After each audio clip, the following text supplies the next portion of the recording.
हमारे ऊपर गंभीर आरोप लगाए गए हैं, इसलिए यह आवश्यक है कि हम भी अपनी सफाई में कुछ शब्द कहें। हमारे कथित अपराध के संबंध में निम्नलिखित प्रश्न उठते हैं। 1. क्या वास्तव में असेंबली में बम फेंके गए थे? यदि हाँ तो क्यों? नीचे की अदालत में हमारे ऊपर जो आरोप लगाए गए हैं वे सही हैं या गलत? पहले प्रश्न के पहले भाग के लिए हमारा उत्तर स्वीकारात्मक है, लेकिन तथाकथित चश्मदीद गवाहों ने इस मामले में जो गवाही दी है वो सरासर झूठ है। चूंकि हम बम फेंकने से इनकार नहीं कर रहे हैं, इसलिए यहाँ इन गवाहों के बयानों की सच्चाई की परख भी हो जानी चाहिए। उदाहरण के लिए हम यहाँ बता देना चाहते हैं कि सार्जेंट टेरी का यह कहना कि उन्होंने हम में से एक के पास से पिस्तौल बरामद की एक सफेद झूठ मात्रा है, क्योंकि जब हमने अपने आप को पुलिस के हाथों में सौंपा तो हम में से किसी के पास कोई पिस्तौल न थी। जिन गवाहों ने कहा है कि उन्होंने हमें बम फेंकते देखा था वे झूठ बोलते हैं। न्याय तथा निष्कपट व्यवहार को सर्वोपरि मानने वाले लोगों को इन झूठी बातों से एक सबक लेना चाहिए। साथ ही हम सरकारी वकील के उचित व्यवहार तथा अदालत के अभी तक के न्याय संगत रवैये को भी स्वीकार करते हैं। पहले प्रश्न के दूसरे हिस्से का उत्तर देने के लिए हमें इस बमकांड जैसी ऐतिहासिक घटना के कुछ विस्तार में जाना पड़ेगा।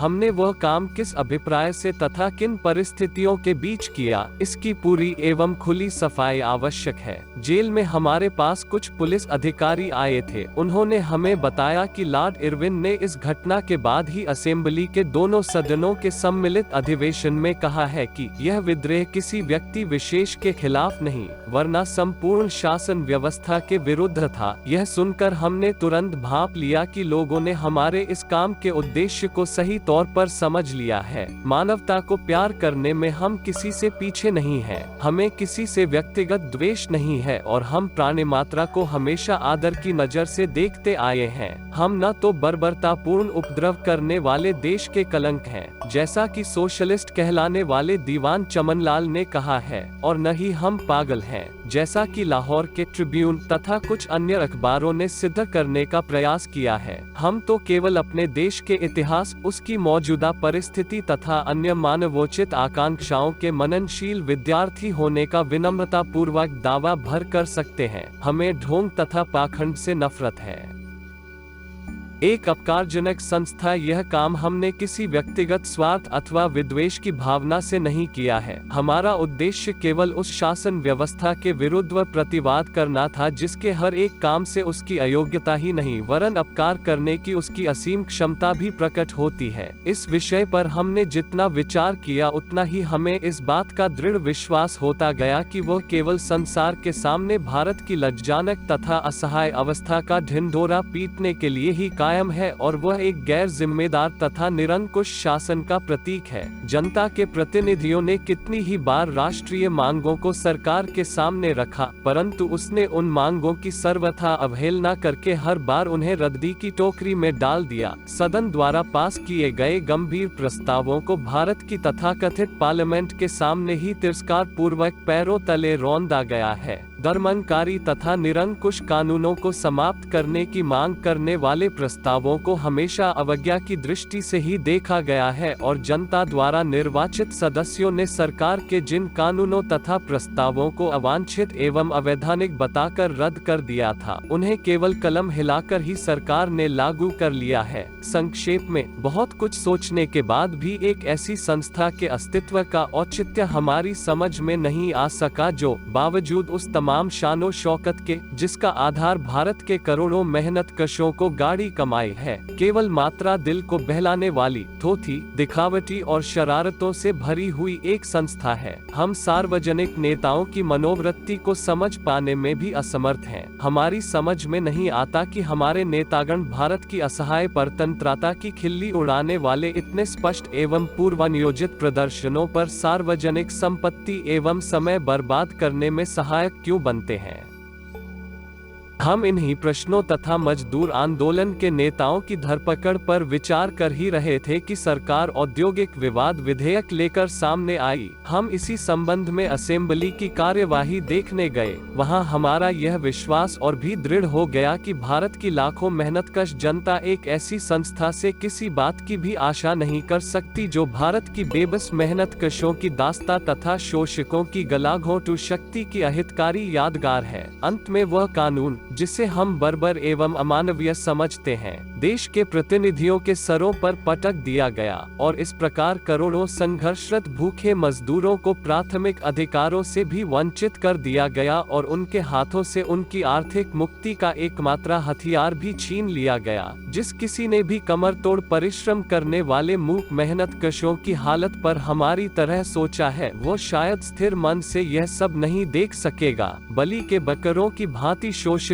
और सबसे बड़ी शोषक स्वयं सरकार है कि बलिवेदी पर आए दिन होने वाली मजदूरों की इन मूक कुर्बानियों को देखकर जिस किसी का दिल रोता है वो अपनी आत्मा की चीत्कार की उपेक्षा नहीं कर सकता। गवर्नर जनरल की कार्यकारिणी समिति के भूतपूर्व सदस्य स्वर्गीय श्री SR दास ने अपने प्रसिद्ध पत्रा में अपने पुत्रा को लिखा था कि इंग्लैंड की स्वप्न निद्रा भंग करने के लिए बम का उपयोग आवश्यक था। श्री दास के इन्हीं शब्दों को सामने रखकर हमने असेंबली भवन में बम फेंके थे। हमने वह काम मजदूरों की तरफ से प्रतिरोध प्रदर्शित करने के लिए किया था। उन असहाय मजदूरों के पास अपने मर्मांतक क्लेशों को व्यक्त करने का और कोई साधन भी तो नहीं था। हमारा एकमात्र उद्देश्य था बहरों को सुनाना और उन पीड़ितों की मांगों पर ध्यान न देने वाली सरकार को समय रहते चेतावनी देना। हमारी ही तरह दूसरों की भी परोक्ष धारणा है कि प्रशांत सागर रूपी भारतीय मानवता की ऊपरी शांति किसी भी समय फूट पड़ने वाले एक भीषण तूफान की द्योतक है। हमने तो उन लोगों के सिर्फ खतरे की घंटी बजाई है जो आने वाले भयानक खतरे की परवाह किए बगैर तेज रफ्तार से आगे की तरफ भागे जा रहे हैं।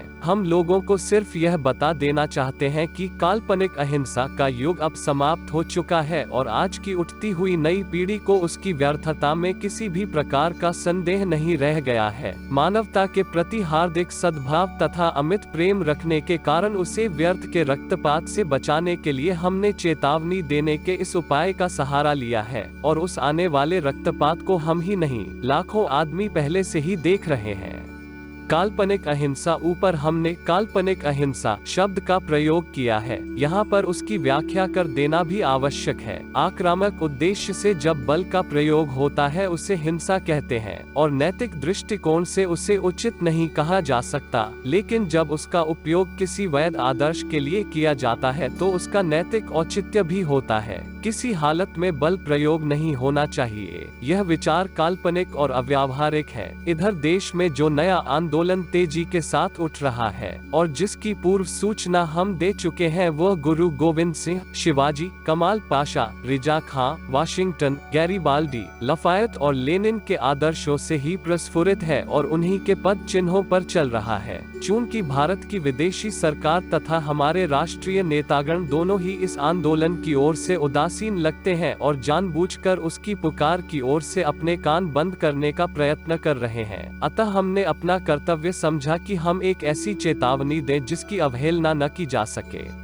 हमारा अभिप्राय अभी तक हमने इस घटना के मूल उद्देश्य पर ही प्रकाश डाला है। अब हम अपना अभिप्राय भी स्पष्ट कर देना चाहते हैं। यह बताने की आवश्यकता नहीं है कि इस घटना के सिलसिले में मामूली चोटें खाने वाले व्यक्तियों अथवा असेंबली के किसी अन्य व्यक्ति के प्रति हमारे दिलों में कोई वैयक्तिक विद्वेष की भावना नहीं थी। इसके विपरीत हम एक बार फिर स्पष्ट कर देना चाहते हैं कि हम मानव जीवन को अत्यंत पवित्र मानते हैं और किसी अन्य व्यक्ति को चोट पहुंचाने के बजाय हम मानव जाति की सेवा में हंसते हंसते अपने प्राण विसर्जित कर देंगे। हम साम्राज्यवाद की सेना के भाड़े के सैनिकों जैसे नहीं हैं जिनका काम ही हत्या होता है। हम मानव जीवन का आदर करते हैं और बराबर उसकी रक्षा का प्रयत्न करते हैं। इस बात भी हम स्वीकार करते हैं कि हमने जानबूझकर असेंबली भवन में बम फेंके। घटनाएं स्वयं हमारे अभिप्राय पर प्रकाश डालती हैं और हमारे इरादों की परख हमारे काम के परिणाम के आधार पर होनी चाहिए, न कि अटकल एवं मंगरहन परिस्थितियों के आधार पर। सरकारी विशेषज्ञ की गवाही के विरुद्ध हमें यह कहना है कि असेंबली भवन में फेंके गए बमों से वहां की एक खाली बेंच को ही कुछ नुकसान पहुंचा और लगभग आधे दर्जन लोगों को मामूली सी खरोंचें भर आईं।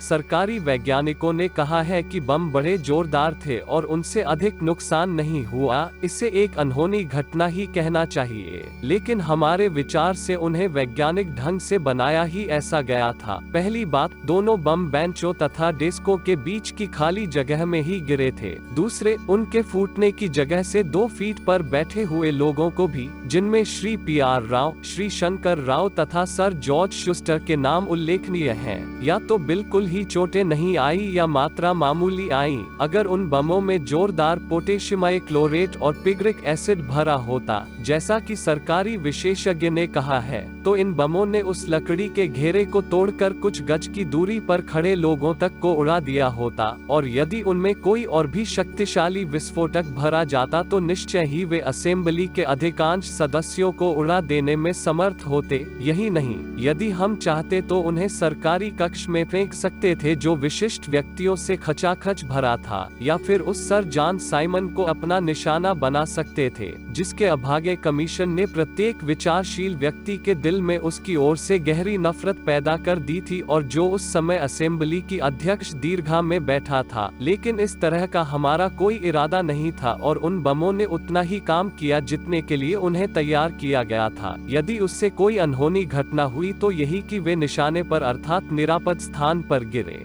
एक ऐतिहासिक सबक। इसके बाद हमने इस कार्य का दंड भोगने के लिए अपने आप को जानबूझकर पुलिस के हाथों समर्पित कर दिया। हम साम्राज्यवादी शोषकों को यह बता देना चाहते थे कि मुट्ठी भर आदमियों को मारकर किसी आदर्श को समाप्त नहीं किया जा सकता और न ही 2 नगण्य व्यक्तियों को कुचलकर राष्ट्र को दबाया जा सकता है। हम इतिहास के इस सबक पर जोर देना चाहते थे कि परिचय चिन्ह तथा बास्तिया, फ्रांस की कुख्यात जेल जहां राजनीतिक बंदियों को घोर यंत्रणाएं दी जाती थीं, फ्रांस के क्रांतिकारी आंदोलन को कुचलने में समर्थ नहीं हुए थे। फांसी के फंदे और साइबेरिया की खानें रूसी क्रांति की आग को बुझा नहीं पाई थीं। तो फिर क्या अध्यादेश और सेफ्टी बिल्स भारत में आजादी की लौ को बुझा सकेंगे? षड्यंत्रों का पता लगाकर या गढ़े हुए षड्यंत्रों द्वारा नौजवानों को सजा देकर या एक महान आदर्श के स्वप्न से प्रेरित नवयुवकों को जेलों में ठूंसकर क्या क्रांति का अभियान रोका जा सकता है? हाँ, सामयिक चेतावनी से, बशर्ते कि उसकी उपेक्षा न की जाए, लोगों की जानें बचाई जा सकती हैं और व्यर्थ की मुसीबतों से उनकी रक्षा की जा सकती है। आगाही देने का यह भार अपने ऊपर लेकर हमने अपना कर्तव्य पूरा किया है।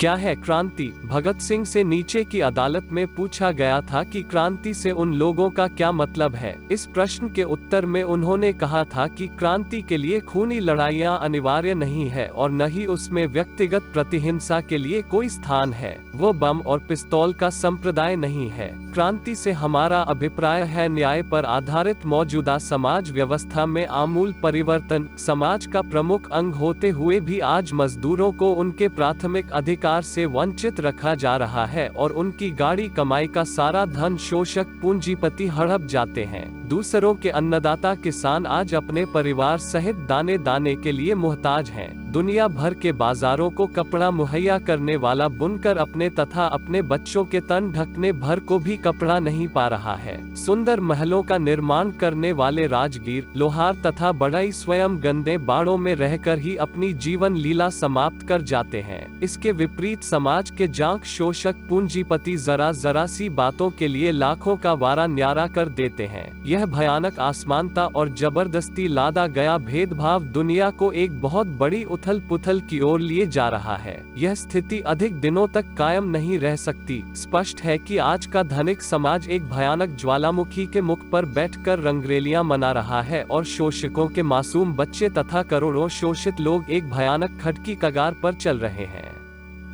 आमूल परिवर्तन की आवश्यकता। सभ्यता का यह प्रासाद यदि समय रहते संभाला न गया तो शीघ्र की चरमरा कर बैठ जाएगा। देश को एक आमूल परिवर्तन की आवश्यकता है, और जो लोग इस बात को महसूस करते हैं उनका कर्तव्य है कि साम्यवादी सिद्धांतों पर समाज का पुनर्निर्माण करें। जब तक यह नहीं किया जाता और मनुष्य द्वारा मनुष्य का तथा एक राष्ट्र द्वारा दूसरे राष्ट्र का शोषण, जिसे साम्राज्यवाद कहते हैं, समाप्त नहीं कर दिया जाता, तब तक मानवता को उसके क्लेशों से छुटकारा मिलना असंभव है, और तब तक युद्धों को समाप्त कर विश्व शांति के युग का प्रादुर्भाव करने की सारी बातें महज ढोंग के अतिरिक्त और कुछ भी नहीं है। क्रांति से हमारा मतलब अंततोगत्वा एक ऐसी समाज व्यवस्था की स्थापना से है जो इस प्रकार के संकटों से बरी होगी और जिसमें सर्वहारा वर्ग का आधिपत्य सर्वमान्य होगा, और जिसके फलस्वरूप स्थापित होने वाला विश्व संघ पीड़ित मानवता को पूंजीवाद के बंधनों से और साम्राज्यवादी युद्ध की तबाही से छुटकारा दिलाने में समर्थ हो सकेगा।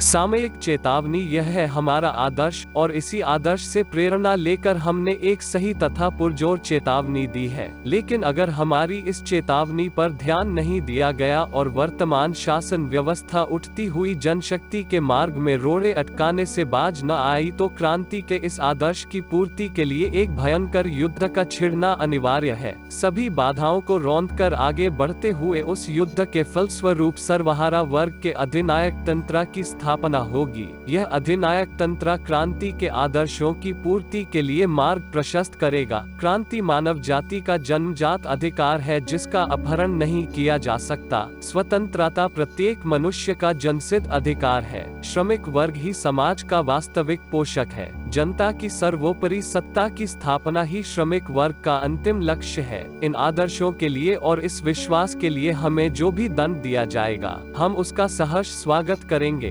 क्रांति की इस पूजा वेदी पर हम अपना यौवन नैवेद्य के रूप में लाए हैं, क्योंकि ऐसे महान आदर्श के लिए बड़े से बड़ा त्याग भी कम है। हम संतुष्ट हैं और क्रांति के आगमन की उत्सुकता पूर्वक प्रतीक्षा कर रहे हैं। 6 जून 1929 इनकलाब जिंदाबाद।